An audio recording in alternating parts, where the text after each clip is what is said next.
na sa 655 ang ihap sa fireworks-related injuries nga natala sa tibuok nasod tungod sa pagpabuto atol sa pagsaulog sa Pasko o pagsugat sa bagong tuig matod sa Department of Health kon DOH.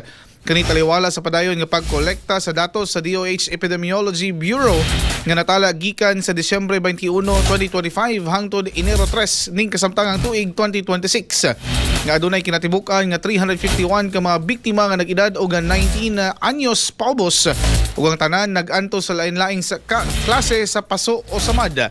Og sa datos sa ahensya, 19 katawo nawadan og kamot o tudlo diin 11 niini mga minor de edad. Ang pinakabata nga biktima mo ang 4 anyos nga bata nga nawadan og tudlo sa tuong kamot.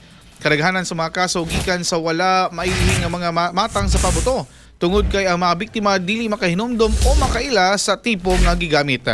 Gisundan kini sa mga insidente tungod sa mga racket o illegal nga 5-star.